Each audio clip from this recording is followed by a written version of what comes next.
চোখ রাখবো পরের খবরে। গলসিতে গোষ্ঠীদ্বন্দ্ব, তৃণমূলের দলীয় কার্যালয়ে আগুন।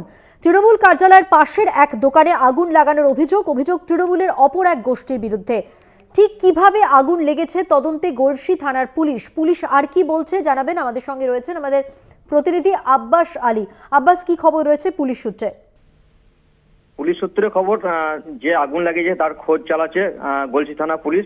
কিন্তু যা অভিযুক্তদের বিরুদ্ধে যে গাছ কাটা নিয়ে, সেই গাছ কাটা নিয়ে দুই দলের মধ্যে, মানে তৃণমূলের দুই গোষ্ঠীর মধ্যে ঝামেলা হয় বিকাল দিকের পর সেই পার্টি অফিসে যায়। পার্টি অফিসে গিয়ে দেখতে পান কেউ থাকে না। তখন কিন্তু কিছুক্ষণ পরেই যে একদল তৃণমূলের ওপর গোষ্ঠী পেট্রোল তেল ধরে আগুন লাগিয়ে দেওয়া হয় পার্টি অফিসে, এরকম দ্বারা অভিযুক্ত করে বর্তমানে এখন যে লোকসভা যাচ্ছে জনার্দন চ্যাটার্জি।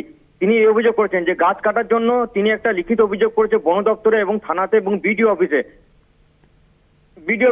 জানাই যে গাছ কেটে নিয়ে চলে যায় দুষ্কৃতীরা।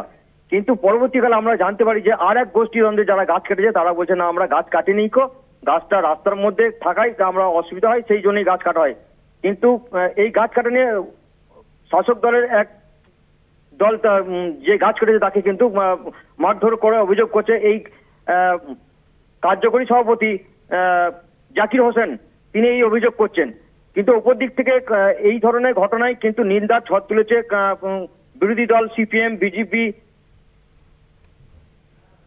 এবং এই ঘটনায় ওখানেতে এখনো পুলিশ পিকেট রয়েছে এবং তদন্ত চালাচ্ছে যে কে লাগাইছে আগুন, তার জন্য এখন পুলিশ কিন্তু তার খোঁজ তদন্তের দিকে আমাদের নজর থাকবে। আপাতত ধন্যবাদ আব্বাস, তোমাকে কথা বললাম আমাদের প্রতিনিধি আব্বাস আলীর সঙ্গে।